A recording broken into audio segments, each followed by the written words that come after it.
পটল মনোহারা একবার খেলে কিন্তু এর স্বাদ অনেক দিন পর্যন্ত মুখে লেগে থাকবে। তো চলুন রেসিপিটি শিখে নিই। এর জন্য পটলগুলোর হালকা করে খোসা ছাড়িয়ে নিয়েছি আর একদিকটা একটু ফাঁকা করে নিয়েছি মশলাটা ঢোকার মতো, দিয়ে পটলটাকে লবণ দিয়ে ভেজে তুলে নিচ্ছি।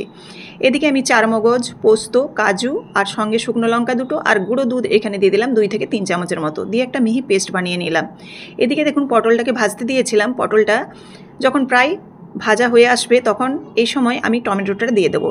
4 টুকরো করে দিয়ে দিচ্ছি টমেটোটা লম্বা লম্বা করে কেটে, আর একটু নাড়াচাড়া করেই তুলে দেবো যাতে টমেটোটা গলে না যায়। এবার এই তেলের মধ্যে কুচনো পেঁয়াজ দিয়ে দিচ্ছি। কুচনো পেঁয়াজটাকে একটু নেড়ে ছেড়ে নরম করে নেবো, আর সঙ্গে দিয়ে দেবো ধনে গুঁড়ো, জিরে গুঁড়ো।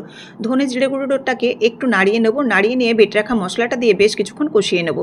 যখন কষানো হয়ে যাবে, একটু তেল ছাড়া হয়ে যাবে অর্থাৎ তেল বেরিয়ে আসবে, তখন এর মধ্যে দিয়ে দেবো পরিমাণ মতো জল। জলটা খুব কম করে দিতে হবে। দিয়ে দিচ্ছি এবার পরিমাণ মতো লবণ, চিনি দিয়ে গ্রেভিটা খুব ভালোভাবে ফুটে উঠলে এখানে ভেজে রাখা টমেটো আর পটলটা দিয়ে দেবো। বেশ কিছুক্ষণ ঢাকা চাপা দিয়ে রান্না করব। গ্রেভিটা যখন ঘন হয়ে আসবে তখন নামিয়ে নিলেই রেডি হয়ে যাবে কিন্তু এরকম পটল মনোহরার রেসিপি। দুর্দান্ত খেতে হয়, অপূর্ব এর স্বাদ। আপনারা অবশ্যই একবার হলেও বানিয়ে দেখবেন। ভালো লাগলে চ্যানেলটিকে সাবস্ক্রাইব করবেন। ডেসক্রিপশন বক্সে ফুল রেসিপি লিঙ্ক দেওয়া থাকবে।